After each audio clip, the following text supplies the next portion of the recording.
Kunj Bihari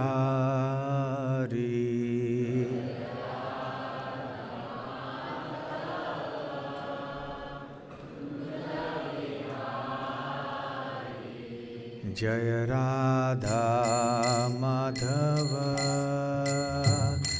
Kunj Bihari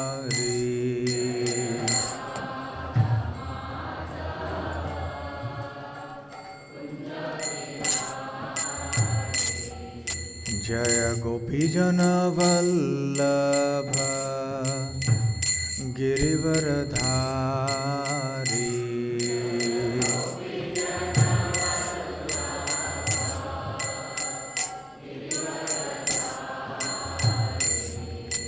Jai गोपीजन Vallabh Girivardhari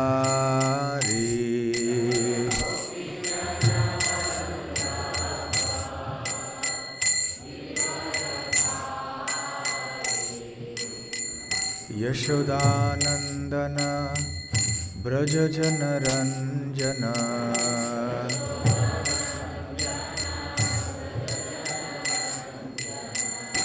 Yashodanandan Braj Jan Ranjan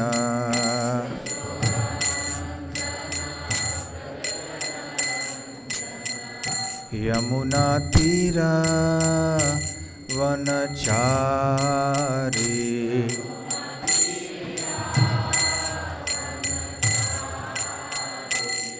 Yamuna Tirah वनचारी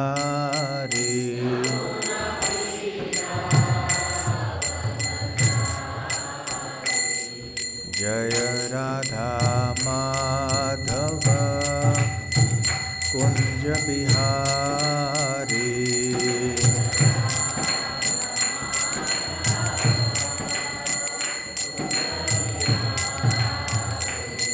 Jai Radha Madhav Kunj Bihari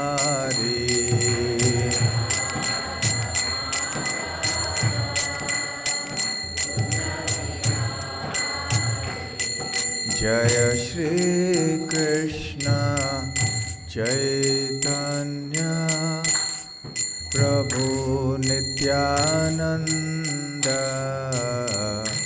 Shri Advaita Gadadhar श्रीवासादि Gaur भक्तवृंद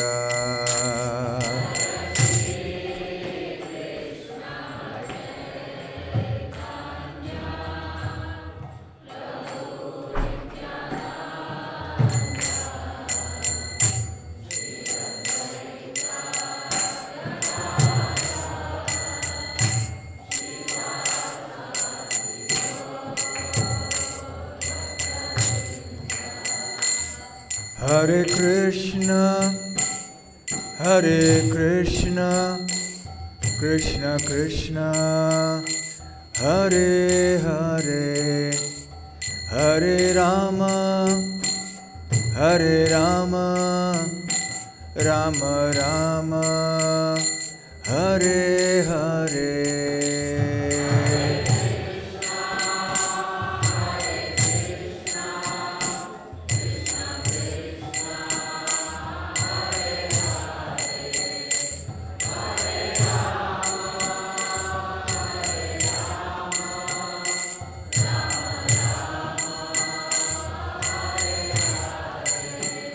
Hare Krishna, Krishna Krishna, Hare Hare, Hare Rama, Rama Rama, Hare Hare.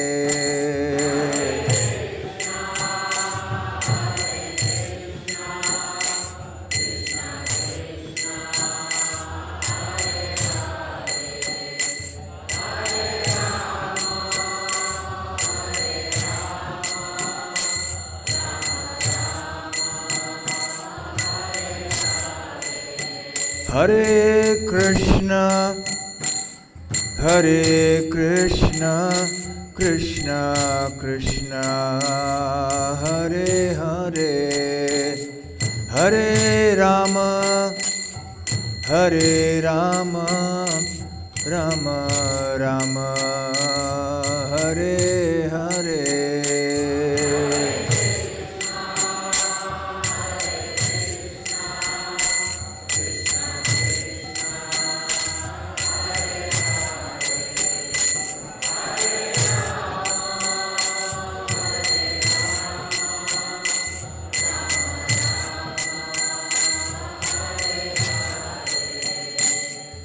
Jaya Radha Madan Mohan, Radha Madan Mohan Radhe.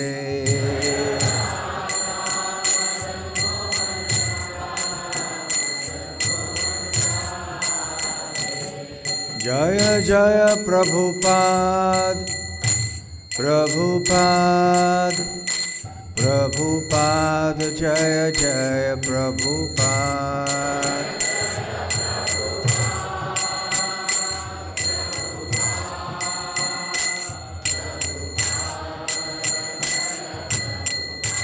Nitai Gaura Hari Bol, Hari Bol, Hari Bol, Nitai Gaura Hari Bol.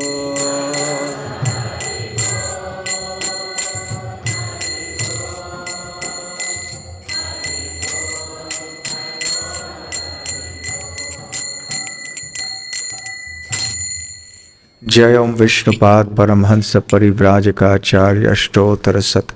His Divine Grace Abhay Charanara Vinda Bhakti Vedanta Swami Srila Prabhupada Ki Jai. Ananta Koti Vaishnava Vrinda Ki Jai. Srila Rupa Goswami Pada Ki Jai. Nitai Gaura Premanande. All glories to the assembled devotees. All glories to the assembled devotees. All glories to the assembled devotees. All glories, all glories, all glories to Shri Guru and Gauranga.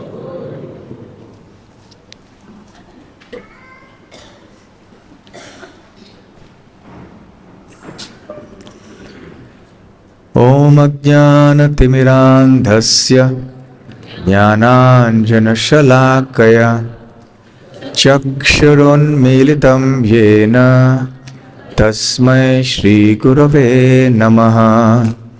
Shri Chaitanya Manobhishtam Sthapitam Yena Bhutale Swayam Rupa Kadamahyam Dadati Swapadantikam. Vandeham Shri Guru Shri Yuta Padakamalam Shri Gurun Vaishnavamscha Shri Rupam Sagrajatam Sahagana Raghunathanvitam Tam Sajivam Satvaitam Savadhutam Parijana Sahitam Krishna Chaitanya Devam Shri Radha Krishna Padan Sahagana Lalita Shri Vishakhanvitamscha. Namo Om Vishnu Padaya Krishna Presthaya Bhutale Srimate Bhakti Vedanta Swami Niti Namine. Namaste Saraswate Deve Gauravani Pracharine Nirvishesha Shunyavadi Paschatya Deshatarine.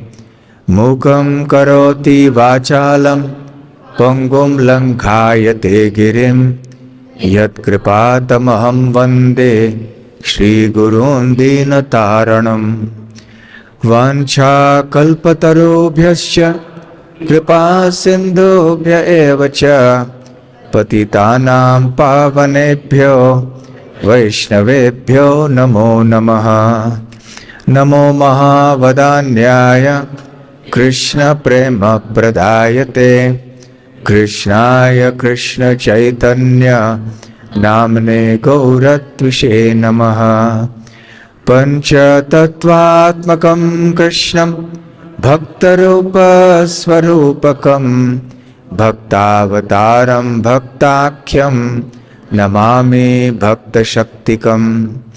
Aradhyo Bhagavan Vrajeshatanayas Tadhama Vrindavanam. Ramya Kachidupasana Vrajavadhu Varkenaya Kalpita. Srimad Bhagavatam Pramanamamalam Prema Pumartho Mahan. Shri Chaitanya Mahaprabhor Matamidam Tatradara na paraha. He Krishna Karuna Sindhu Deenabandho Jagatpate Gopesha Gopika Kanta Radha Kanta Namostute Tapta Kanchana Gaurangi Radhe Vrindavaneshwari Vrishabhanu Sute Devi Pranamami Hari Priye. Jai Shri Krishna Chaitanya Prabhu Nityananda Shri Advaita Gadadhar Srivasadi Gaura Bhakta Vrinda. Hare Krishna Krishna Krishna Hare Hare Hare Rama Rama Rama Hare Hare. Hare Krishna. You remember what His Holiness Bhakti Vigyan Maharaj mentioned yesterday about suppressing the yawns? So I hope that everyone is feeling fresh after a good night's sleep and that you are ready for a day of Shravan and Kirtan. How many of you do not have the Nectar of Devotion book with you? Please raise your hand. Okay. So that was part of the instruction at the beginning that you have to bring your copy. So any possibility of getting, all are exhausted? All are sold out. Okay. So maybe you can share with somebody, but it won't be the same, but still you can do that. Okay, so we are going to speak from the Nectar of Devotion, the complete science of Bhakti Yoga, as Srila Prabhupada has called it. It is a summary study of Srila Rupa Goswami's magnum opus, the Bhakti Rasamrita Sindhu. Specifically, our topic is the 64 qualities of Krishna. And this is found in chapters 21 and 22 of the Nectar of Devotion. Now, most of you, I presume all of you, have done the Bhakti Shastri. How many of you have not done your Bhakti Shastri yet? Oh, quite a few. Okay, but not that many. So most of you have done it. So you are aware that in the Bhakti Shastri course, you also have the Nectar of Devotion, but only the first 19 chapters. Not after that. So generally most devotees don't read the Nectar of Devotion beyond that. Am I right? How many of you have read Nectar of Devotion beyond the 19th chapter? Okay, that's good. How many have not? Yes, that's quite a few. The 20th chapter is a little technical, and we won't get into that for the moment because we want to focus on our topic, the 64 qualities of Krishna. And there is a little bit that we'll have to talk from the 20th chapter, the very end of it. And in the beginning of the 21st chapter, there is something that needs to be discussed because it's there in the chapter. although it's strictly speaking not connected to the 64 qualities of Krishna. In any case, before we get into that, it would be nice for us to see what our acharyas, including Srila Prabhupada, have to say about this great book, the Bhakti Rasamrita Sindhu, or the Nectar of Devotion. So here is a quote from Srila Jiva Goswami. Obsessed by a desire to benefit all the devotees of the Lord, the esteemed author Srila Rupa Goswami compiled this remarkable work, the scripture called the Bhakti Rasamrita Sindhu, using the rasa presented in Srimad Bhagavatam, which appeared within the lotus bud of his heart. So, first and foremost, it's a remarkable work, not an ordinary work. And this, in the words of none other than one of the greatest scholars that humanity has seen, Jiva Goswami. Second, it is based on the Srimad Bhagavatam, on the rasa, on the nectar that is found in the Srimad Bhagavatam. Srila Rupa Goswami has not manufactured it. He has based it on the teachings and the conclusions of the Srimad Bhagavatam. Third, it appeared as deep realizations within his heart, and also by his very deep study of all the Vedic scriptures. And finally, that it is meant for the welfare and benefit of especially the devotees of the Lord. Because no one other than devotees are going to read this book.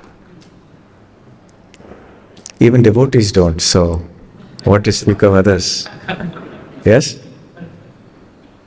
Srila Prabhupada's lament used to be that I've written all these books for all of my devotees, but my devotees don't read the books. So we have to read Prabhupada's books. So here is Srila Prabhupada's quotes. So we have published our Nectar of Devotion. So every one of you should read this Nectar of Devotion only once. What does he say? Repeatedly. The whole substance of Vaishnava philosophy and activities, everything is there. So, some of you read this Nectar of Devotion. Every one of you, not some of you. Every one of you read this Nectar of Devotion once, twice, thrice. So these things, one after another, everything is very clearly explained in this Nectar of Devotion. So each chapter you should read very carefully. And if you cannot understand, read it repeatedly. Bhakti Vigyan Maharaj made a very good point in the brief talk he gave yesterday, that studying the Shastra is not merely a matter of intellectually understanding what is stated in the book. That is required, yes. We strain our brain to try to understand what's there in the book or what we hear in a lecture. So some intellectual exertion is necessary, but it's not sufficient. Ultimately, this has to be realized in the heart, and that happens when we do it again and again and again. And that reading also accompanies our regular chanting of the holy names, service to the Vaishnavas and all that. So completely following the whole process of Krishna consciousness then gives us those realizations. It's not something that can artificially come. So as we read more and more, the realization comes in. Actually, this happens even in the material sphere. When somebody is intensely thinking about a particular subject for a long time, then the Paramatma, the super soul in the heart, gives the realizations to that person, even though he may not be a devotee at all. He may even be an atheist. But somehow, because that person is meditating so intensely on that topic, somehow some realization comes up. Courtesy, the super soul. This happens also many times to great scientists and musicians and so many others. So what then to speak of spiritual sadhakas? Then Prabhupada gives some words of caution, because in Nectar of Devotion we'll come across many passages where we'll scratch our heads. What is this? I don't understand this. That may happen in all the books, even in Srimad Bhagavatam, etc. Don't all of a sudden, reading 1 or 2 pages, immediately question, Prabhupada, what is this? What is this? What is this? So many times we ask our questions prematurely, without sufficiently reading something and thinking about it. You need not ask everything that comes to your mind, regardless of what Facebook authorities may tell you. What's on your mind? You don't have to necessarily just bring out whatever is in your mind in terms of a question. Hold it for some time. Hear more. And then as you think about it, hear it, you may get the answer. You may get a better understanding. And then after that, if it is not clear, then yes, we can question. Go on reading, and the answers will automatically come. What is this automatically? Nothing happens automatically, right? So what does Srila Prabhupada want to say here? Krishna in the heart will give that realization or that understanding. Sarvasya chaham riti sannivishto mattah smritir jnanam apohanam cha. So he will give that thing from within the heart. So this valuable book is now published. You should take full advantage. So this was in a lecture.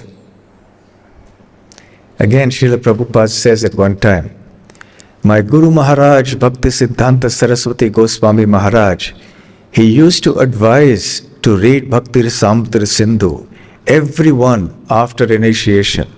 At least he advised me. That's sufficient for us.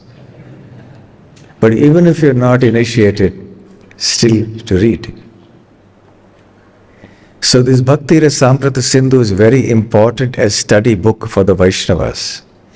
It is a science of devotional service, and people are in Western countries taking interest. And in some cases it has become a textbook.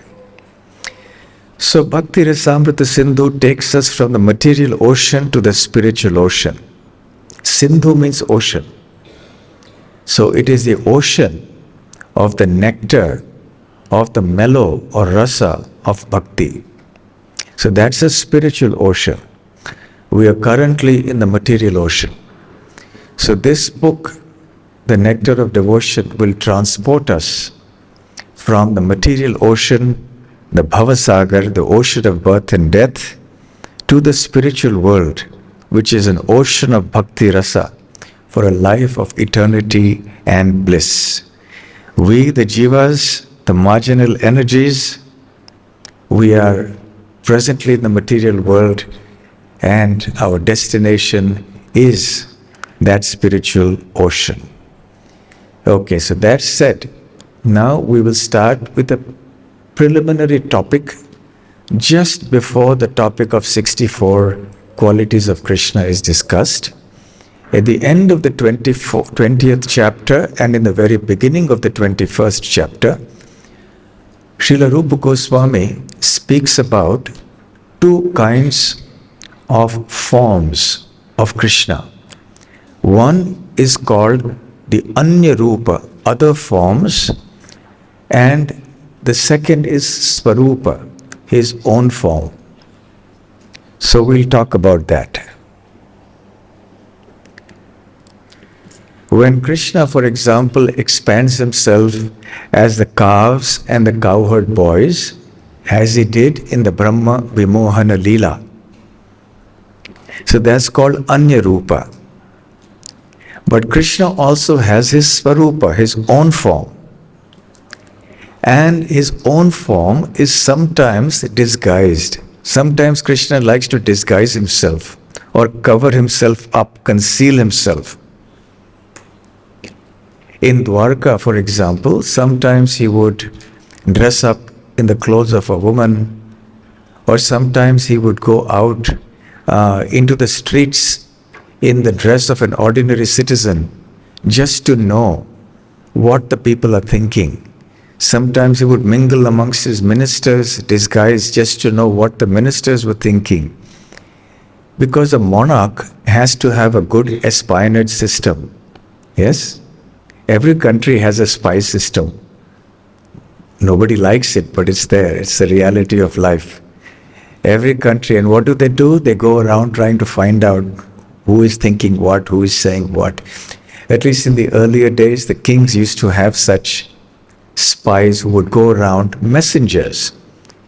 And it's not necessarily a bad thing if it's not badly intentioned. Like, for example, Sri Ram also had his people going out in the village, in the citizens, and trying to find out if they were happy or if they had any complaints. And if he came to know that there was a complaint, then he would address it. So it was done with that intention. So similarly, Sri Krishna, even though he is the Supreme Personality of Godhead, he is playing the part of a human being on earth. And he's playing the role of a prince or a king in Dwarka. So he used to go out sometimes and mingle with the people, and he would disguise himself. He was a master of disguise. So that's called the Avrit Rupa, or the concealed or disguised form of Krishna. And then there is the Prakat form. The Prakat form is a manifested form of Krishna. So now please look at chapter 21. We have the first two paragraphs which are devoted to this. In the first paragraph, you will find an example of the Avrit Roop, or the disguised Roop, disguised form, where Rupa Goswami speaks about Krishna dressing himself up as a woman.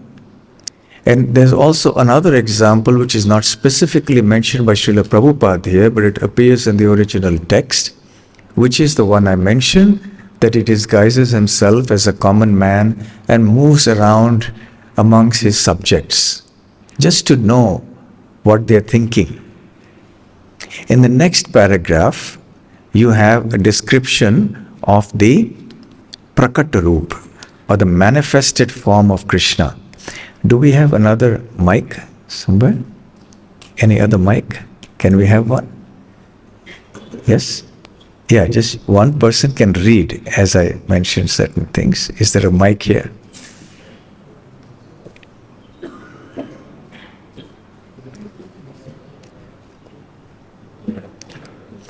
Meanwhile, I'll read the second para. One devotee praised the bodily features of Krishna when he saw the Lord in his manifested personal feature, that's the Prakat form. He exclaimed, "How wonderful is the personal feature of Krishna! How his neck is just like a conch shell. His eyes are so beautiful, as though they themselves were encountering the beauty of a lotus flower. His body is just like the tamal tree, very blackish. His head is protected with a canopy of hair. There are the marks of Srivatsa on his chest, and he is holding his conch shell.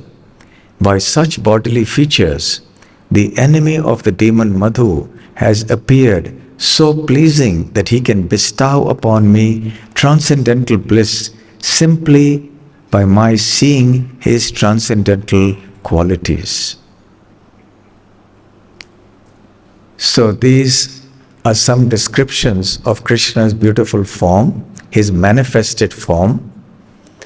So what is the difference between the Anya Rupa and the Avrita Rupa?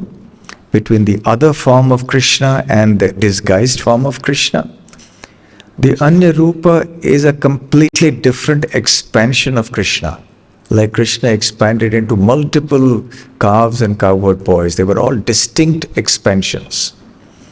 But in Prakat Rupa, the Avrit Rupa rather, it is the same Krishna who just covers himself. He just disguises himself in a certain way. Okay, so that's a little bit of a difference. Okay, so now, having covered this prelude, I've discussed this only because it's part of the 21st chapter. From the third paragraph on, in chapter 21, the actual discussion on the 64 qualities of Krishna begins.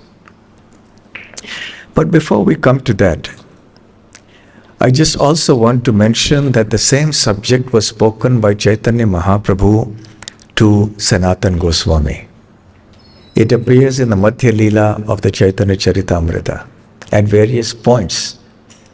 And those verses actually very much mirror the verses in the Bhakti Rasamrita Sindhu. Because Bhakti Rasamrita Sindhu was written earlier by Srila Rupa Goswami. Chaitanya Charitamrita came later by Srila Krishnadas Kaviraj Goswami. And Srila Kaviraj Goswami has cited the verses of Bhakti Rasamrita Sindhu in the teachings of Chaitanya Mahaprabhu to Sanatana Goswami. Okay? So what we'll do is now, we'll go into Chaitanya Charitamrita.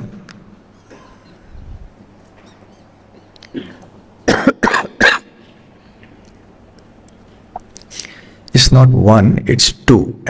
2.23.69, 2 meaning Madhya Leela. Okay, so kindly chant after me. Ananta Krishner Guna Chaushatti Pradhan Eka Eka Guna Shune Judaya Bhakta Kan.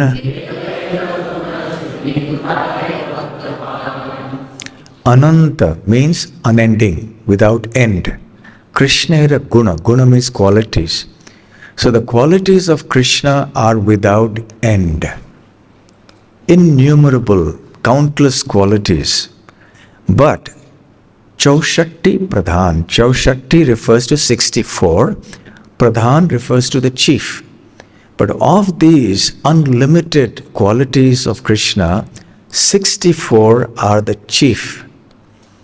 Now, Srila Rupa Goswami has studied all the scriptures and extracted these 64 primary qualities of Krishna amongst all the other qualities of Krishna. And Eka Eka Guna Shuni, by hearing these qualities one by one, Judaya Bhakta Kan. So the ears of the devotees are very, very pleased and satisfied. That is why in the beginning Srila Rupa Goswami lists all the 64 together, and then after that he goes one by one explaining each of these qualities. Eka Eka Guna Shuni. So one by one he goes and describes each quality. So why should we read and hear about the qualities of Krishna? Well, we should hear anything and everything about Krishna. That's what Krishna consciousness is about. The Naam, Guna, Rupa, Leela. The name, qualities, form, pastimes, they're all non-different from each other. And eventually the holy name reveals all of these. So it is important for us to understand all these different topics. Naam, Guna, Rupa, Leela. And hearing about these topics increases our attachment our attraction to Krishna, increases our love for Him, our appreciation for Him. The more you hear the glories of something or someone, the more you get to appreciate that thing or that person. So that's the logic. So the more we hear about the glories of Krishna and his wonderful transcendental qualities, the more we will be attracted to him and we will want to become his pure devotees. And for those who are already pure devotees, they just relish it. Because to hear the glories of someone you love very much is very, very pleasing.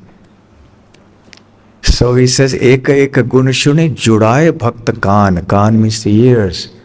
So the devotees are very eager to hear about the transcendental qualities of Krishna. So how many qualities are there? Ananta Krishna Guna. After the famous Brahma Vimohana Leela, which is described in the 13th chapter of the 10th canto of the Srimad Bhagavatam, in the next chapter, that is the 14th chapter, Brahma offers prayers to Krishna and he glorifies Krishna. And in one of those verses, he describes that the glories of Krishna are unlimited. Your qualities are unlimited, O Krishna. In course of time, great scientists may be able to count the number of atoms on the earth. They may be able to count the particles of snow, and they may be able to count the particles of light in the sunlight and in the light coming from other celestial luminaries. But it is not possible to count your glories and your qualities. Even if someone accomplishes that task, which is actually almost impossible, but even theoretically, hypothetically, if somebody does it, but still such a person won't be able to count the number of your qualities. And he gives an example. He says, Sankarshan, who is your expansion, he has been from time immemorial reciting your glories, and he is nowhere near completing the list of glories. He has just about begun the process. So it is an endless process. When even Sankarshan cannot complete the description or the narration of the qualities and glories of Krishna, how can anybody else? So that is the purport of Ananta Krishna Guna. It is actually Ananta. Krishna is Ananta, everything about him is Ananta, endless, infinite. But as I said, Srila Rupa Goswami has identified 64. Somehow or the other, the 64 becomes very prominent for us. The 64 limbs of devotional service of sadhana bhakti. And then we have chanting 64 rounds. I think all of you are chanting 64 rounds every day. So here also 64 qualities of Krishna. Okay, now Sri Chaitanya Mahaprabhu will narrate to Sanatana Goswami all the 64 qualities in these few verses. So we'll just recite these verses in the translation, and then we'll stop at a certain point for some discussion. Ayam neta suram yangaha sarva sallakshanan vitaha ruchirasteja yukto baliyan vayasan vitaha. Krishna, the Supreme Hero, has the most beautiful transcendental body. This body possesses all good features. It is radiant and very pleasing to the eyes. His body is powerful, strong, and youthful.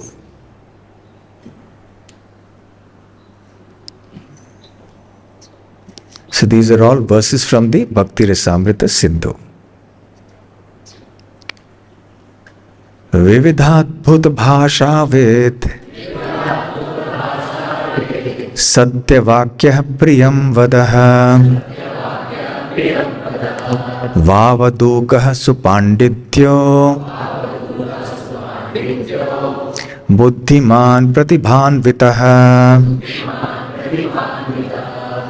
Krishna is the linguist of all wonderful languages. He is a truthful and very pleasing speaker. He is expert in speaking, and he is a very wise, learned scholar and a genius. So this is the narration, just the mention of each of the qualities. Vidagdhas chaturo dakshaha kritagnyah sutradham vrataha deshakala supatragnyah shastra chakshuh shuchirvashi. Krishna is very expert in artistic enjoyment. He is highly cunning, expert, grateful, and firmly determined in his vows. He knows how to deal according to time, person, and country. And he sees through the scriptures and authoritative books. He is very clean and self-controlled.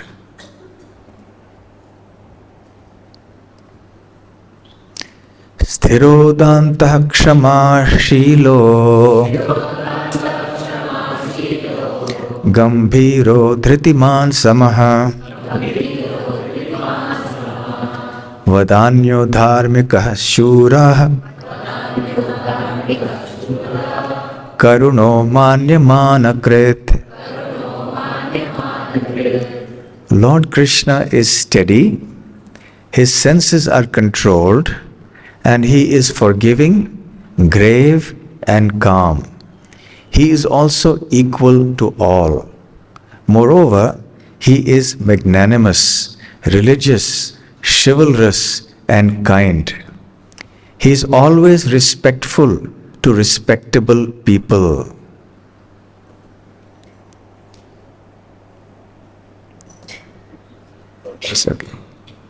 Dakshino vinayi hriman sharanagata palakaha sukhi bhakta suhrit prema vashyah sarva shubhankaraha. Krishna is very simple and liberal. He is humble and bashful, and he is the protector of the surrendered souls.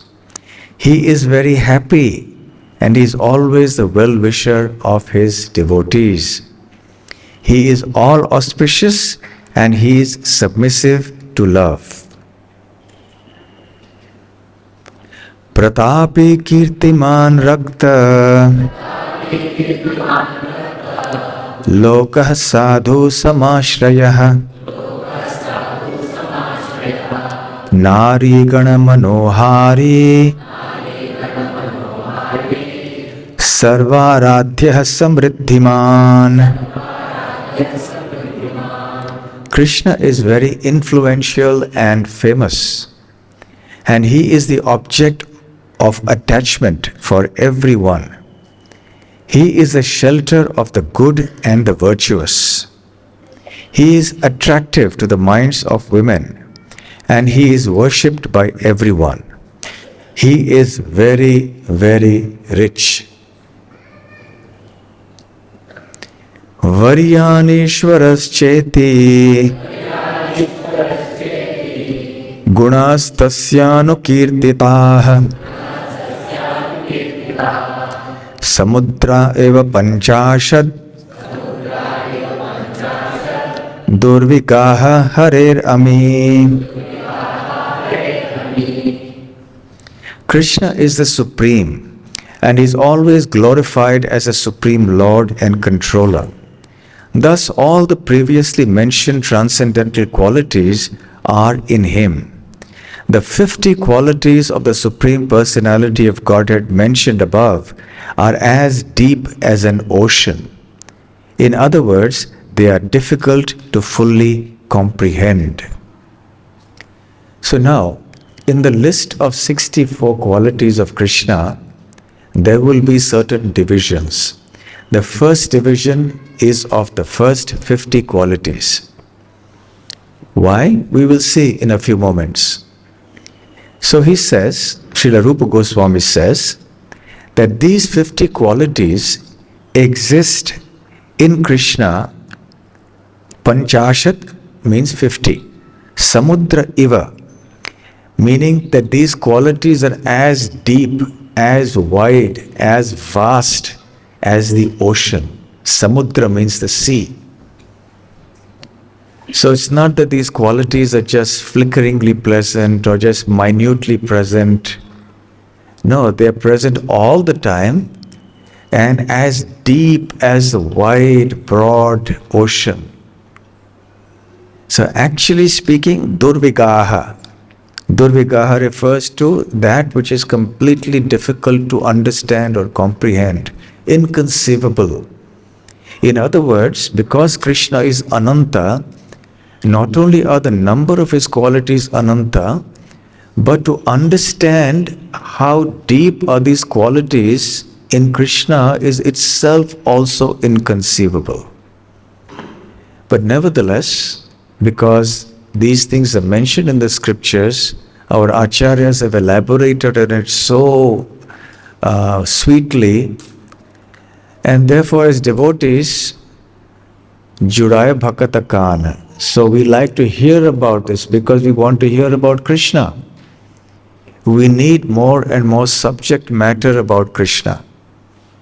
When Srila Bhakti Siddhanta Saraswati Thakur was asked about the practicality of his idea to publish a spiritual newspaper every day, he said, why every day? I can publish every moment.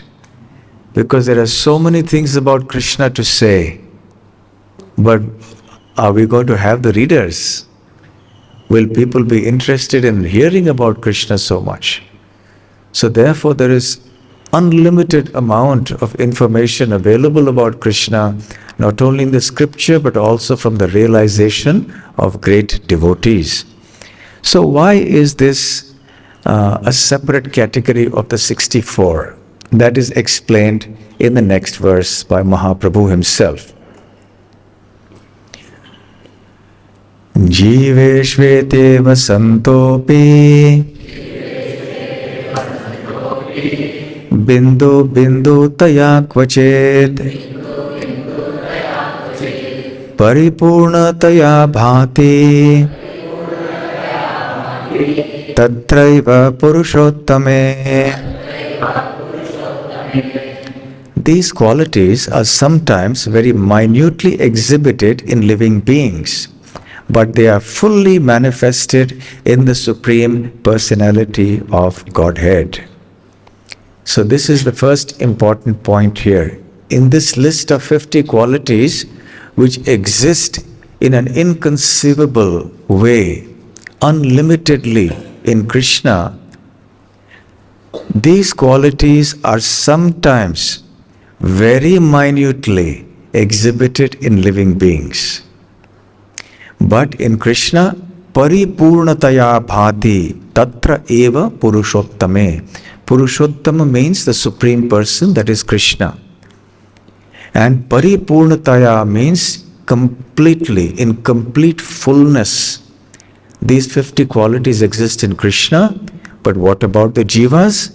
Jiveshu ete vasantaha, that means they reside. These 50 qualities reside in the jivas. Bindu bindu taya kvachit. The word bindu refers to a drop.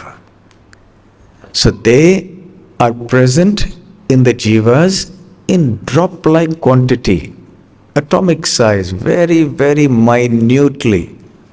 That is the purport of bindu bindu taya. And the word kvachit sometimes means that they are sometimes present and they are sometimes not present. Whereas in Krishna, these qualities are always present. And in what quantity? Unlimited quantity. That is beyond our understanding. So, Srila Jiva Goswami has explained that actually only those who receive the mercy of the Lord, and we're talking of jivas, those jivas who receive the mercy of the Lord can manifest these qualities. And even then, they are present in small quantities.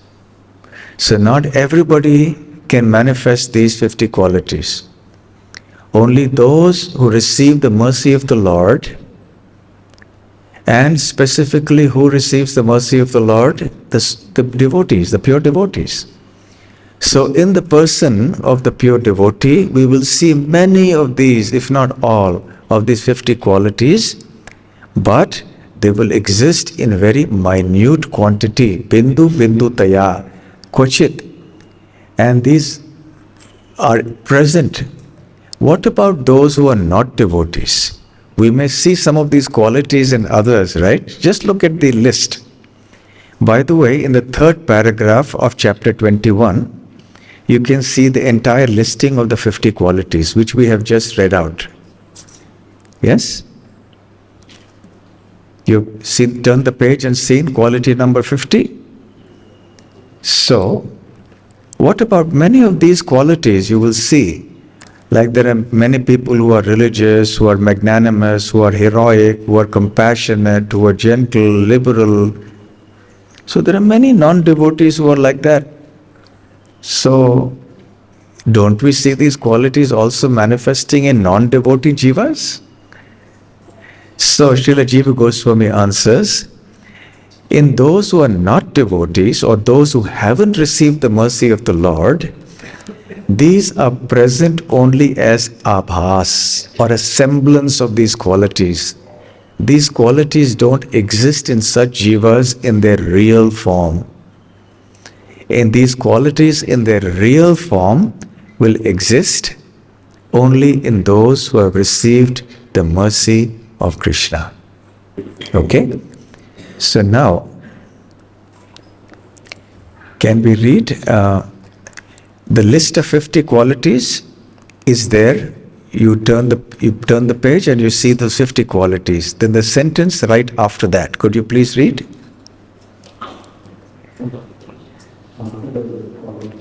Right after the Supreme Controller. Quality number 50 is Supreme Controller. The Supreme Personality of Godhead has all these 50 qualities in fullness, as deep as the ocean. In other words, the extent of his qualities is inconceivable. As part and parcels of the Supreme Lord, the individual living entities can also possess all these qualities in minute quantities, provided they become pure devotees of the Lord. In other words, all the above transcendental qualities can be present in the devotees in minute quantity, whereas the qualities in fullness are always present in the Supreme Personality of Godhead. Thank you. So an individual living entity can also possess all of these qualities in minute quantities, provided they become pure devotees of the Lord. And even then, very minute quantities. So in the next paragraph, there is a glorification of Krishna by Mother Earth to the deity of Dharma. And I will leave it to you to read because it's a long list of qualities, of 38 to 40 qualities.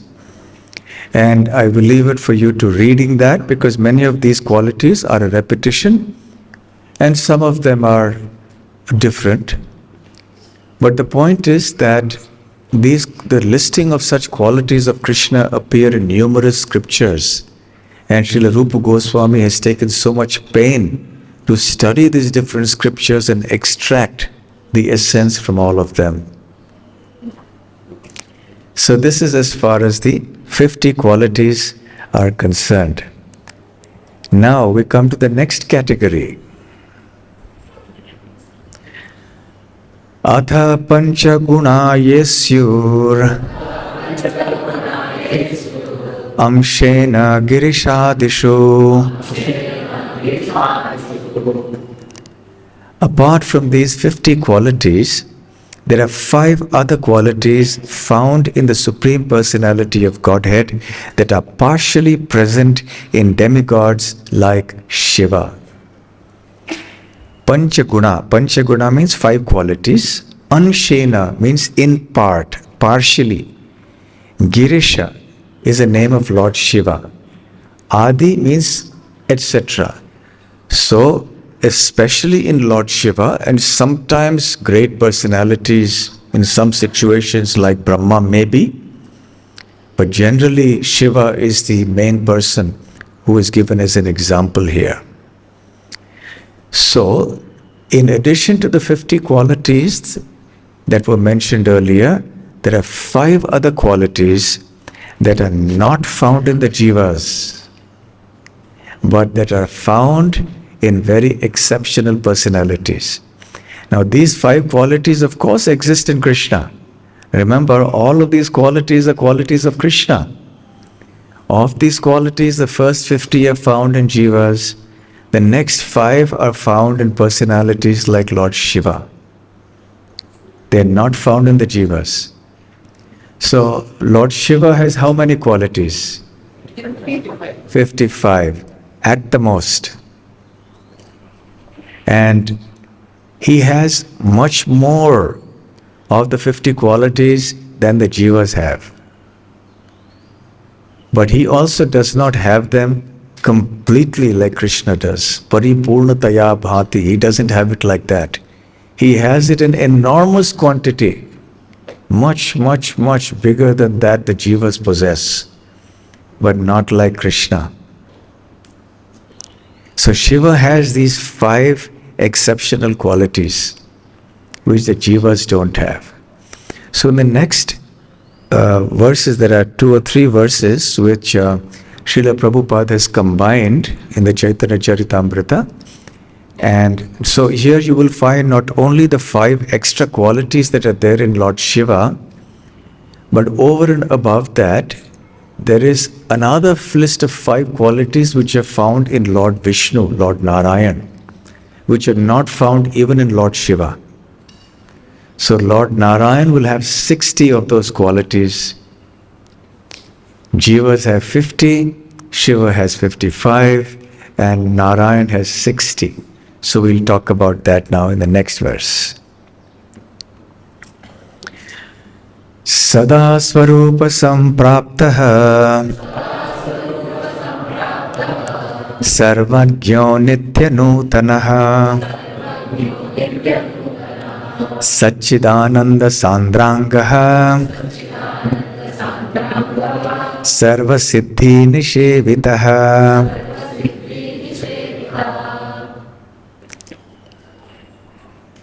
So, in the verse that I've read so far, that gives us the 5 qualities of Lord Shiva, which are not there in the jivas. One is Sada Swarupa Sampraptaha. Swarup means the constitutional position. Sada means always. Sampraptaha means to be situated. So Lord Shiva is, or the Lord, because remember it's the quality of the Lord, he is always situated in his constitutional position. Second, Sarvagyaha. Krishna is all-knowing. Nitya Nutanaha, which means Krishna is always fresh and youthful. Satchid Ananda Sandrangaha. Sandra means very condensed. Anga means body. So Krishna's body is Satchidananda Sandrangaha. It is a condensed form of eternity, knowledge and bliss.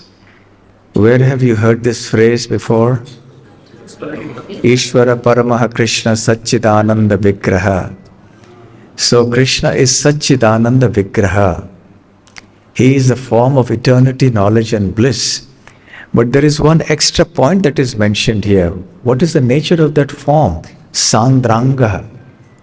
It is a concentrated form of eternity, knowledge, and bliss. So that is the beauty of this. Okay? So these are an extra 5 qualities that are found in Krishna, but they're also found in Shiva. So just consider this. So Shiva is also constitutionally situated. He knows everything. He is always fresh and youthful. He is also concentrated form of eternity, knowledge and bliss. He is a possessor of all mystic perfections. Sarva Siddhi Nishevitaha. A very important question. Lord Shiva is a very mysterious personality. Very difficult to understand Lord Shiva. One of the inconceivable tattvas of the Vedic philosophy. Krishna is inconceivable, but Shiva is also inconceivable. There are many tattvas that are inconceivable. Even Guru tattva is inconceivable. Radha tattva, Shakti tattva, all these tattvas are actually very, very difficult to comprehend for us. So here, consider with these 5 qualities which exist in Krishna, but they also exist in Shiva. But in the earlier verse, it said, Anshena Girishadishu. They exist partially in Krishna. So what does it mean? For example, Sajjidananda Sandranga, condensed form of eternity, knowledge and bliss. So what is Shiva's body? We know that our body and our soul is different. That's the first thing we learn. So our body is material, is perishable, is definitely not Satchidananda. But what about Lord Shiva's body? Our body is different from our soul. You agree with this? How many agree that our body is different from our soul? Sometimes I disagree when we are sick, we tend to disagree with that. And we think that, we are the body. And we sometimes like to say that when we come to Krishna consciousness, we start believing that we are the body, but as you get older, then you are realizing that you are the body actually. So in any case, philosophically, our body is different from us because we are the souls. Now I will ask you a question. Is Krishna's body different from him? How many say no? How many say yes? How many are undecided? Many are undecided, but you didn't raise your hand. So Krishna's body is completely the same as his soul. That is one reason why Krishna is called Advaita. This is not the Advaita philosophy, the monistic, impersonalistic philosophy. But one name of Krishna is Advaita, non-dual, which means there is no difference between him and his body. So in the material world, as conditioned living entities, we are different from our bodies. Krishna is always spiritual. There is no difference between his body and him. Now the question, what about Lord Shiva? Is Lord Shiva's body different from Lord Shiva or no? Think very carefully.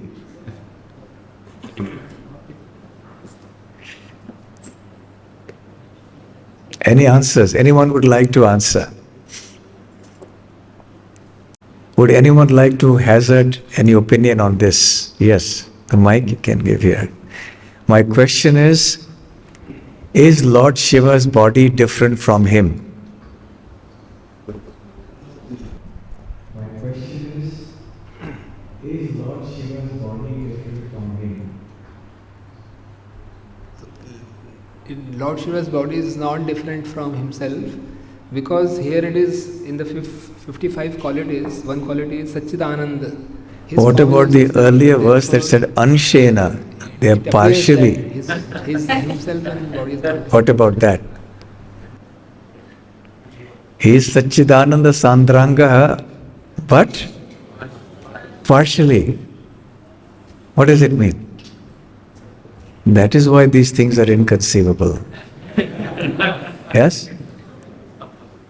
Anyone else has an opinion? Is Lord Shiva's body different from him? From Lord Shiva? Yes. Somebody at the back, you have to. Maharaj, we heard that Lord Brahma also changes, Lord Shiva also changes, like so many steps they change in life. Is it like that? Lord Shiva doesn't change. Brahma dies. Lord Shiva doesn't die. Lord Shiva doesn't die. And incidentally, Nitya Nutanaha. What is the meaning of Nitya Nutanaha? Nutana, fresh and youthful. Are we always fresh and youthful? Not for long at all. Very soon, those who are not old are going to become old. Right? So we are not fresh and youthful. Is Krishna fresh and youthful? Sometimes? Always. Always. What about Lord Shiva? Have you ever seen a painting of Shiva, of Krishna, let us say, in old age? Never. You've never seen a painting of Krishna with white hair, white beard, bending over? Never.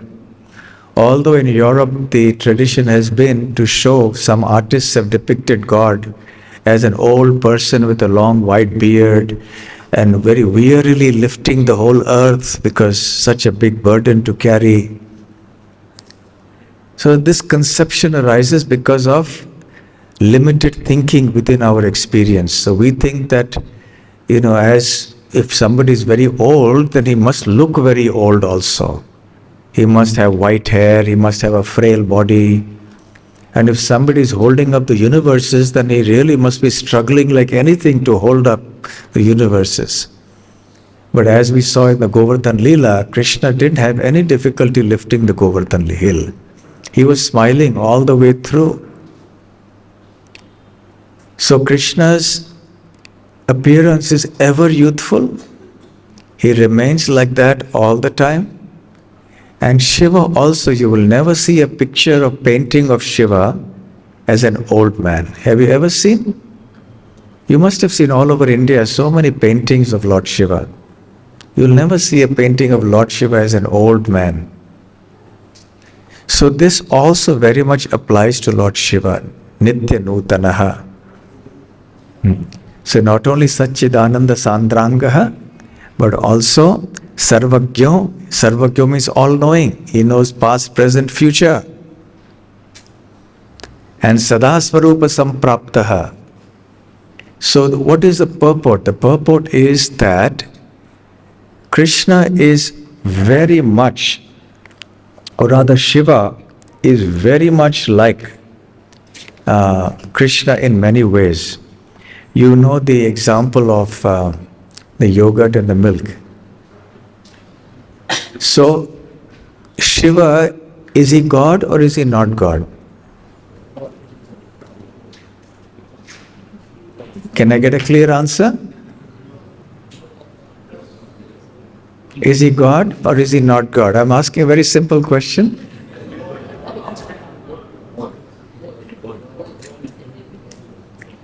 Okay, one person please answer.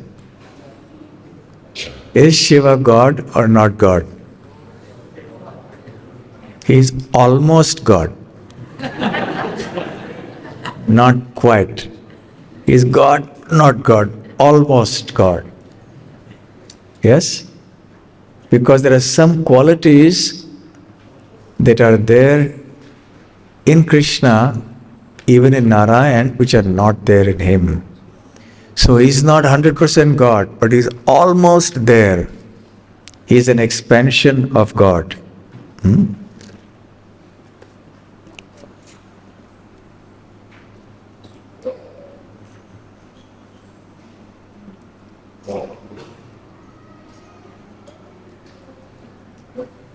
So Jiva Goswami says that in the case of Lord Shiva, Sandra, the condensed form of bliss, means that he possesses a body which has become very similar in nature to the Lord who is eternity, knowledge and bliss.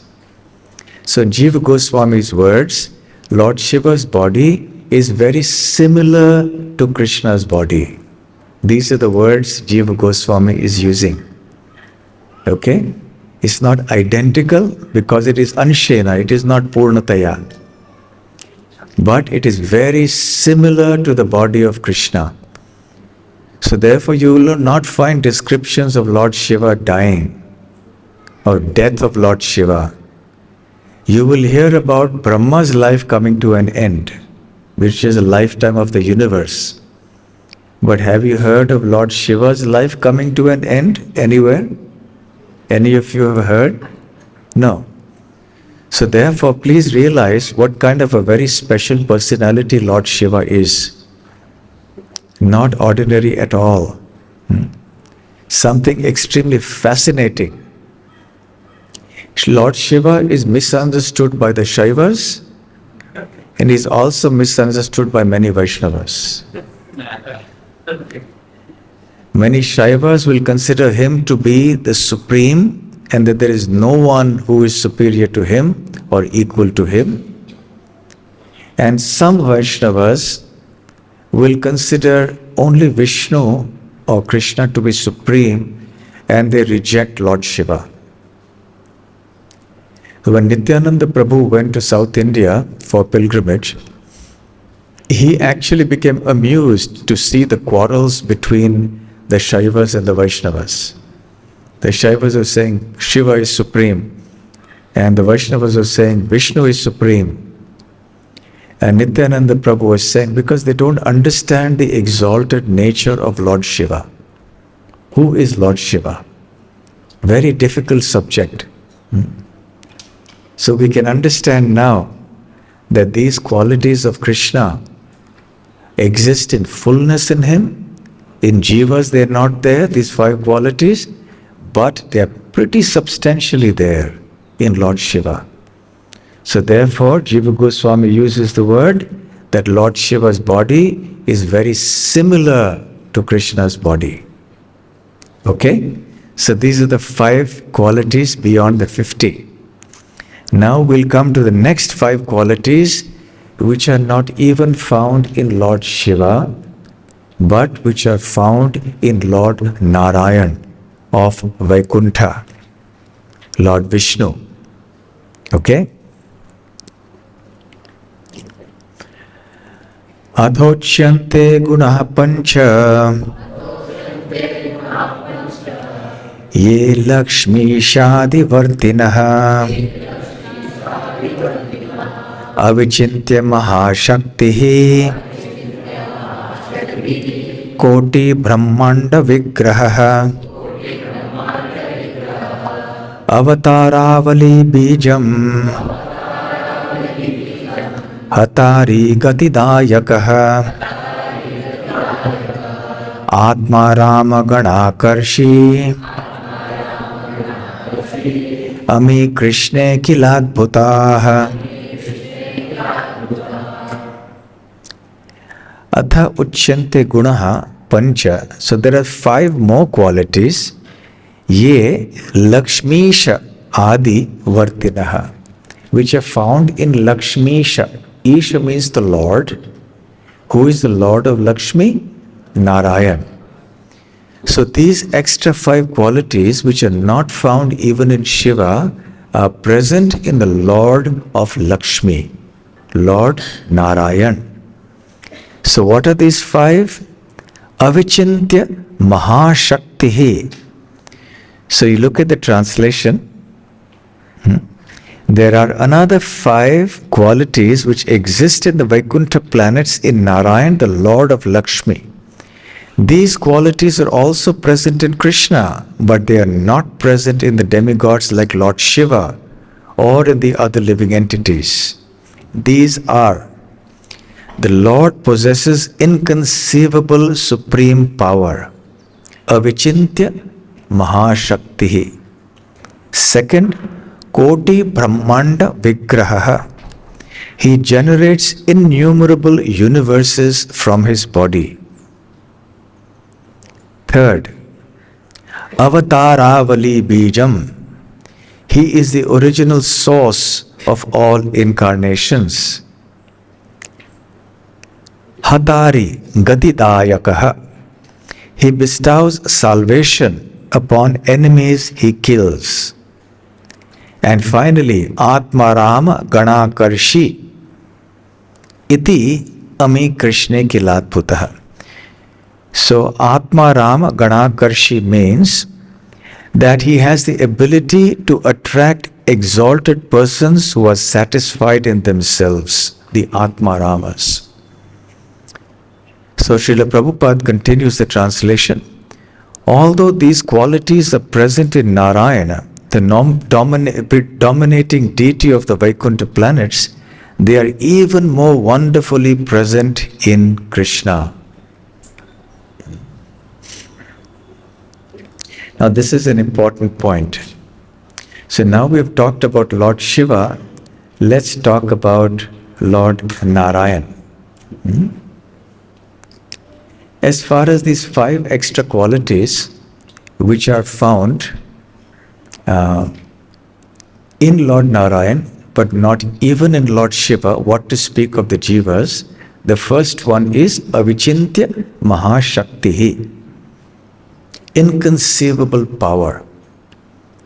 So Srila Jiva Goswami says that this specifically refers to Lord Narayan in Vaikuntha. And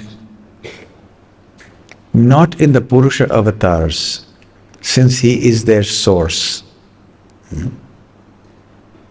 Then the second one is Koti Brahmanda Vigraha, the source of innumerable universes. Which form of the Lord is being referred to here? Mahavishnu. Because he lies down in the causal ocean, and from the pores of his skin, the unlimited universes of the material world emanate. So this refers to Mahavishnu. Then third, Avataravali Bijam, the seed or the origin of all the avatars. So who is that? It is Lord Narayan as well as the Purusha avatars, according to Srila Jiva Goswami. Although Krishna is the source of all incarnations, which is the verse from the Srimad Bhagavatam which says that Ete chansakalah punsan Krishnastu Bhagavan Swayam Indrari Vyakulam Loke Mradayanti Yuge Yuge. So Krishnastu Bhagavan Swayam. So he's Swayam Bhagavan. He is the origin of all the other Purusha avatars and all the other expansions and avatars. So in that sense, he is the root. So therefore, these qualities of Krishna, they find perfection in him. But it is not wrong to say that the Vishnu forms within the world are also the origin of the avatars.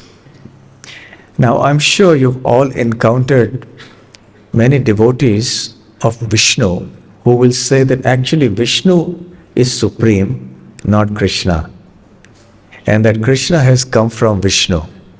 How many of you have heard this? Especially in South India, even in North India actually, but especially in the South. You'll find this very widespread. So are they right or are they wrong? When you say that, they say that the avatars will come from, that Krishna is an avatar of Vishnu. Is it right or is it wrong? How many say it is wrong? Okay. How many say it is right? Okay. Most of you are being very diplomatic and not giving any answers. Well, actually, the Acharyas have explained, it is not wrong to say that Krishna is an avatar of Vishnu, because even though Krishna is a source of Vishnu himself, Vishnu is not just the Ansha, but is the Kala, the expansions of Krishna. But still, when Krishna descends into the material world, he does so through the medium of the Vishnus. So therefore, for the sake of his avatar, his appearance in this world, he uses the medium of the Vishnus, the Kshirodakshaya Vishnu, and before him Garbhodakshaya Vishnu and Mahavishnu, to come into this world. So in that sense, it is not wrong to say. So don't need to argue if anybody is saying this to you. Don't get into a quarrel with that person. So it is not wrong to say that. So Krishna is coming through the Narayan or Vishnu in this sense. Okay? Yes. Maybe you can note down your questions, and the last half an hour we will have questions. Okay? Just in a few minutes and we'll have. Then, Hatari Gati Dayakaha. Hata means to kill. Ari means enemy. Gati means a higher destination. Dayakaha means one who gives. So, Krishna gives liberation to those whom he kills, his enemies. Now, a question for all of you.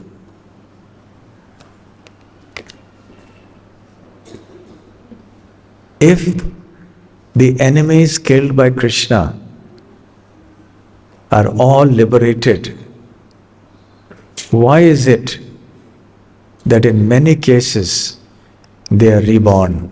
Like, for example, who was Kamsa? In his previous life, he was Kalanemi. Kalanemi was an Asura. He was killed by Vishnu. He was killed by Vishnu. So why did he take birth again?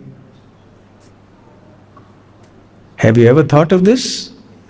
You have read the 10th canto. You have read about Kamsa. You have read the commentaries there by Srila Prabhupada and the other acharyas. So, Kansa was Kalanemi in the previous life. He was killed by Vishnu, but he was not liberated. He was born again. But when Kamsa was killed by Krishna, then he got liberated. Another example. Hiranyaksha was killed by whom? Varahadev. Hiranyakashipu was killed by whom? Narasimhadev. But were they born again or did they get liberated? Born again. Of course, this was a special case, being Jai Vijay, but nevertheless, they were born again as Ravan and Kumbhakarna. Ravan and Kumbhakarna were killed by Ram. So were they born again or were they liberated? Born again as Shishupal and Dantavakra. So Shishupal and Dantavakra were killed by Krishna. Were they born again? Got liberated. So, what is the conclusion here? Are you getting the point? We're making a very important point here. So, in case you've nodded off to sleep, you missed something very important. So, what is the conclusion? What is the common point you find here? Whenever Krishna kills someone, his enemy, liberated. If Krishna's expansions, including Ramachandra or Vishnu, Narayan, Varaha, Narasimha, they kill, they may or may not get liberated. They may get a very high destination. So when it says Hatari, Hata means to kill, Ari means enemy, Gati, Gati means a destination. So for Krishna, when Krishna kills an enemy, he gets the highest destination. When his expansions kill an enemy, they get a very high destination. Not necessarily Vaikuntha, not necessarily even Brahmajyoti. They will get Swarga or some such higher planet, and they will have to be reborn again. So you see this important point? So even when Lord Narayan kills, he may not liberate. Now we are talking of whom? The enemies of the Lord, mind you, not devotees. Devotees of Ram will go back to Godhead, pure devotees. Pure devotees of Narasimha will get liberated and go back to Godhead. Pure devotees of Narayan and Vishnu will go back to Godhead, for sure. But we are not talking of devotees here. We are talking of enemies of Krishna. So only when Krishna kills the enemies do they actually are they guaranteed liberation. Sometimes it may be impersonal liberation, and in some cases it may be also personal liberation. So it's a very, very important point here. And Atma Rama Ganakarshi. Actually, this is a very important thing. So even when we meet in the afternoon, or whenever we are meeting next, then we'll talk about this a little more. Atma Rama Ganakarshi. So also, another characteristic of the Supreme Lord is that he, Gana means people, Atma Ram is those who are self-satisfied, Akarshi means he is the attractor. So the Supreme Lord attracts even those who are spiritually self-satisfied. And the example is the four Kumaras. They smelled the fragrance of the tulsi leaves offered at the lotus feet of Lord Narayan or Vaikuntha, and they became devotees. They became attracted to the Lord.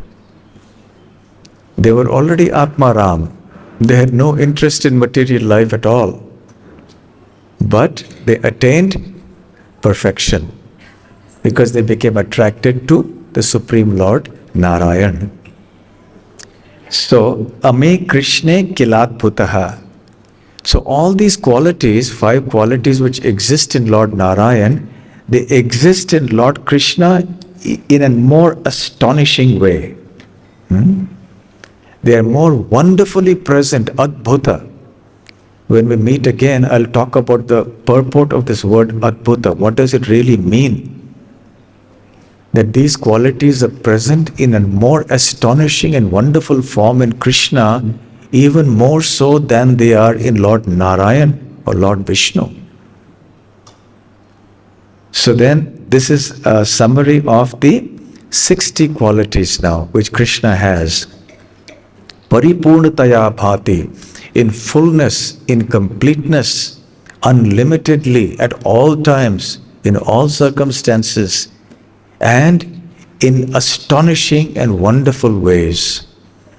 These 60 qualities exist in Narayan in fullness, in completeness, but not in the same astonishing way as they exist in Krishna. Lord Shiva has 55, but not as much as Lord Narayan. The Jivas have 50, but in very minute quantities. Okay?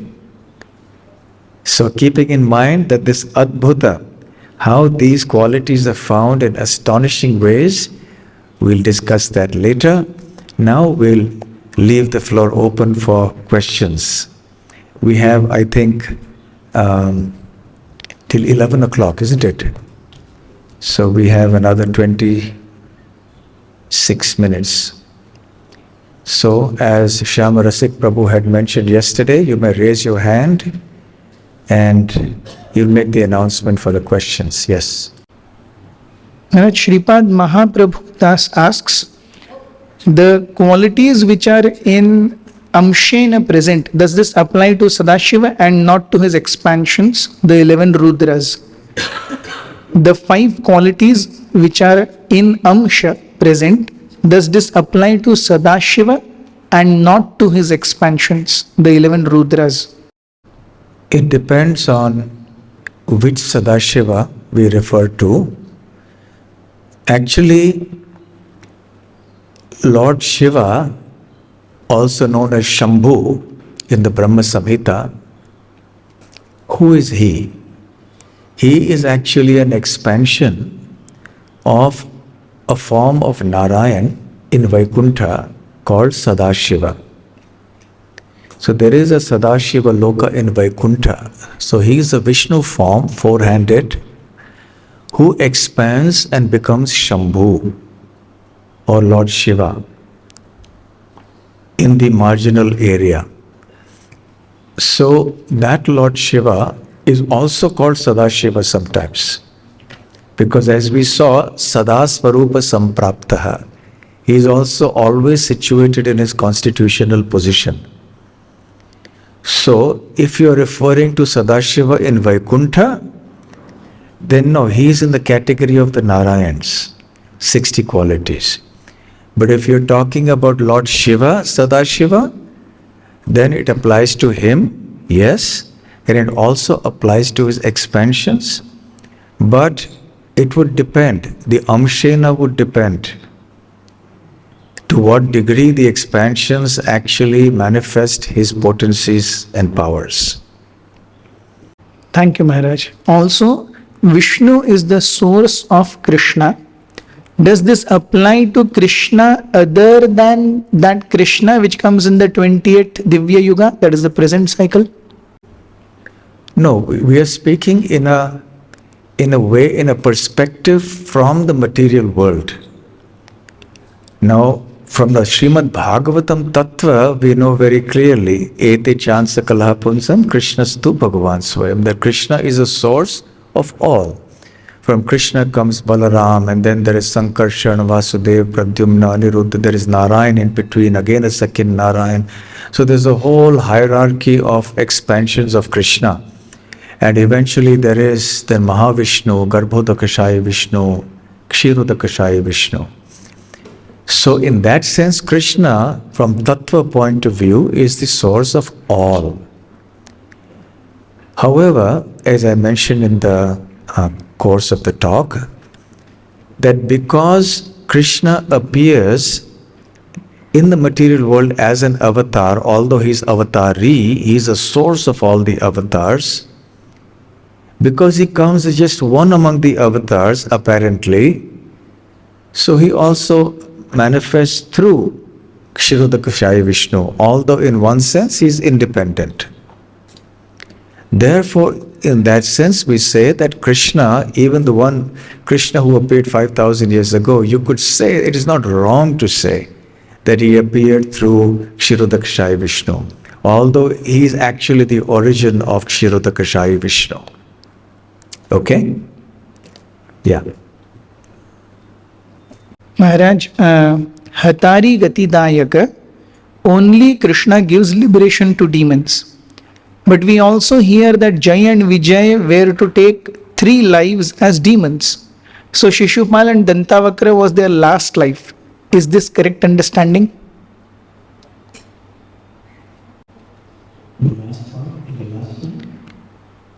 We hear that Jaya and Vijay were to take 3 lives as demons. So Shishupal and Dantavakra was their last life. Is this correct understanding? Yes. That is correct. They took their last lives. As I mentioned, this was a special case where they had to be reborn. But it is interesting that it happened even in the case of Kalanemi, who was reborn as Kamsa. This is a point perhaps we have not thought about.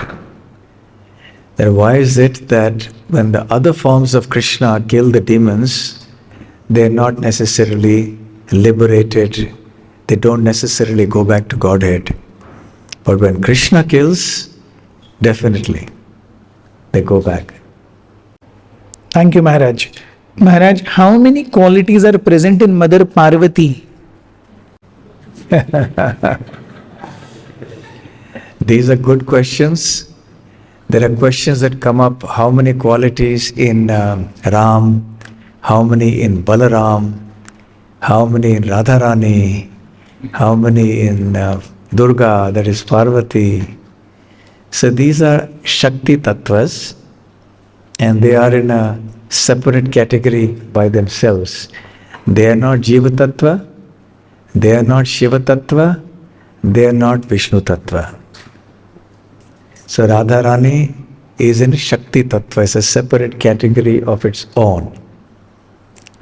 And these have not been especially discussed, although right after this topic, Chaitanya Mahaprabhu is going to tell Sanatana Goswamis about the qualities of Radharani. So that's a separate topic. But here he's talking about the jivas, he's talking about Krishna actually, originally. That's why. Thank you, Maharaj. It is said that Vishnu portion is in Krishna is doing the part of killing the demons. And it's not Vrindavan Krishna who kills the demons. If this is true, ultimately all demons are killed by Vishnu. And do they get liberated? Because Krishna is not killing them. Good question. Who asked this question? Who asked this question? Very intelligent. Don't worry, don't be afraid. Very thoughtful question. Did you understand the question? It was mentioned that only when Krishna kills the demon, he gets delivered and goes back to the spiritual world, either in the Brahmajyoti or in the Vaikuntha planets. But when the other forms of Krishna, including the Vishnu's kill, they may not go back. They get a higher destination, but not the spiritual world. At the same time, we have also heard Srila Prabhupada say that in Vrindavan, Krishna only is enjoying himself, he doesn't kill the demons. The killing is done by the Vishnu within him. So if Vishnu is killing the demon, even in Vrindavan, then how do they get delivered when Krishna kills? The answer is because that Vishnu is within Krishna.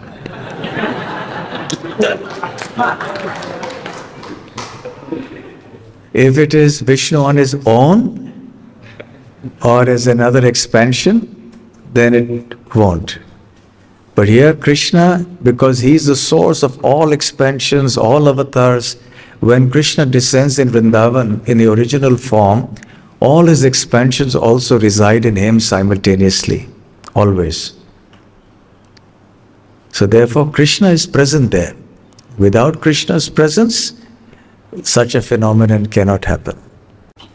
Thank you, Maharaj. Keshav Nimai Prabhu asks, could you please explain about Abhas presence and real presence of qualities in non-devotees and devotees respectively? What does it mean to be Abhas presence and how to understand the real presence of qualities? Okay, so good question again. It was mentioned that Srila Jiva Goswami has said that the 50 qualities which exist in Krishna in fullness exist in very, very minute quantities in those who have received the mercy of Krishna, that is, for those who are pure devotees of the Lord. And even then it's very minute. So these are the jivas in whom these qualities are manifested, even though in a very tiny way. In those who have not received the mercy of the Lord, they may apparently exhibit some of these qualities, but Srila Jiva Goswami says it is to be understood that these qualities exhibited by such non-devotees are the semblance of those original qualities. They are not the actual real qualities. So what does this mean? This means that these qualities originally are spiritual. All these qualities of Krishna originally have to be spiritual qualities. And therefore they actually display their true value and their true nature only on the spiritual platform. For those who are not devotees, they will reflect, they will display some kind of reflection of those qualities. which may appear in the material realm also. But because they have no spiritual touch to them, therefore they cannot be considered reality. Therefore they are called the semblance or the abhas. And furthermore, they exist only for a very short period of time. Kvachit.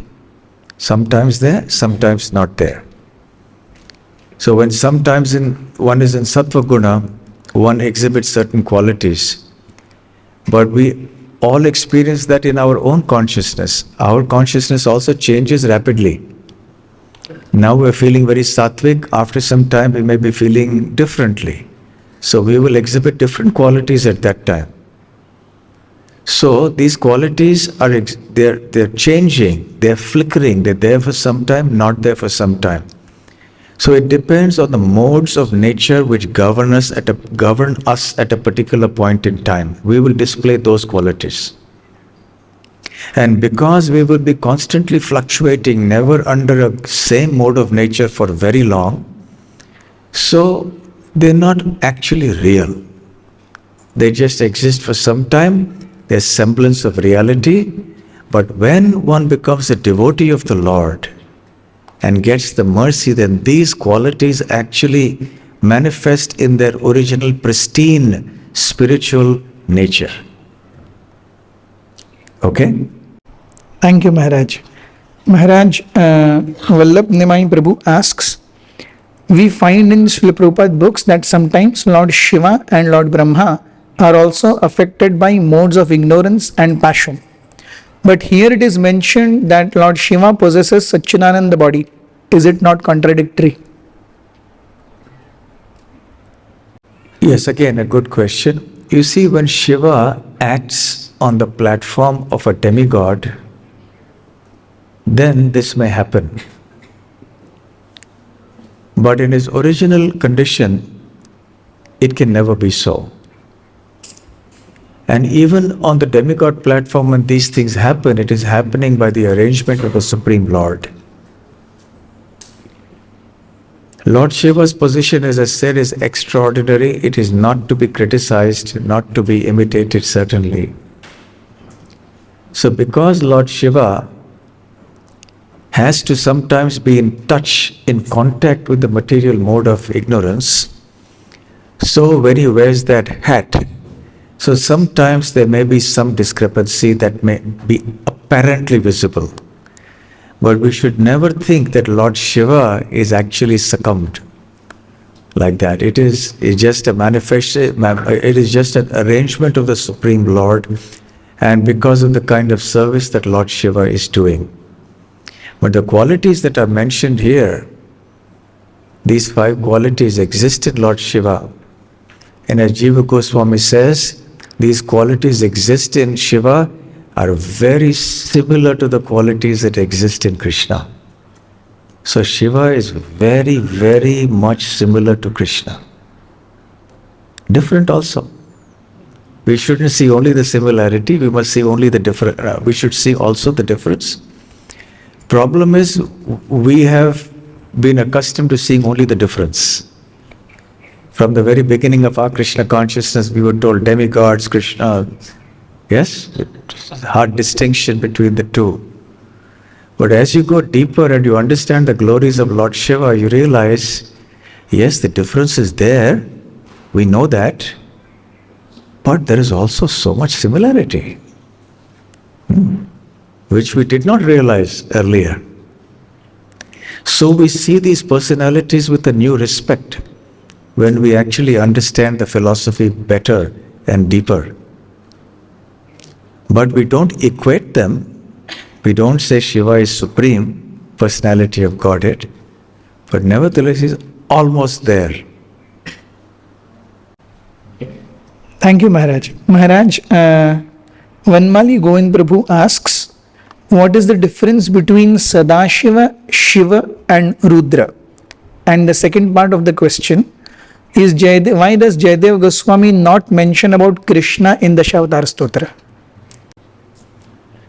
Well, Sadashiva, Shiva and Rudra I answered earlier already. So probably that question was written before the answer was heard. So Sadashiva is Vishnu, Narayan in Vaikuntha, who expands as Shiva or Shambhu in the material world. Both that Vishnu form as well as the Shambhu are called Sadashiva. Rudras are the various expansions of Shiva within the material world. As far as Jayadev Goswami, why did he not include Krishna in the Dashavatara? Because Krishna is the origin of all the Dashavataras. That's why. Thank you, Maharaj. Shri Chaitanya Chandra Prabhu asks, the living entities who go to original Kailash Dham of Lord Shiva, between the material world and spiritual world, they stay eternally there or they ultimately go to Golok Vrindavan? Generally they will stay because that is their inclination, that is their propensity. However, if they wish to please Lord Shiva, they may get promoted to the higher platform and go to the spiritual world if that is there, if they get the mercy of Lord Shiva. You see, there are many instances of devotees, you may also know some, and there are some other very exalted instances also, of how Lord Shiva brought his worshippers to Krishna. They were earlier worshippers of Lord Shiva, and they became devotees of Krishna by the mercy of Lord Shiva. Because Lord Shiva himself is, as we know, a very great Vaishnava.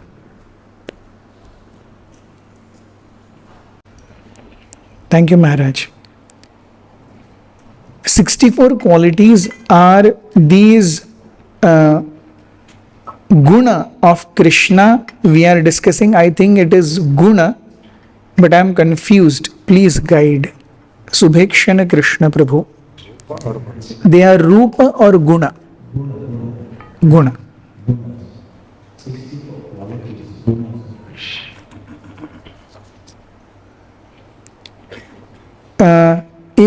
Is there difference between liberation and achieving perfection? If yes, what is the difference? It depends on how we define liberation. Generally, liberation can be to be liberated from a class and be able to go back and rest. Or to be liberated and go back and take prasadam. To be liberated from even ordinary life. To be liberated from a court case. To be liberated from a particular form of suffering. To be liberated from the hellish planets. Okay, and I'm talking bigger and bigger terms. To be liberated from the hellish planets, that's also one form of liberation. Then to be liberated from the cycle of birth and death and to be in the Brahma Jyoti, in the impersonal effulgence.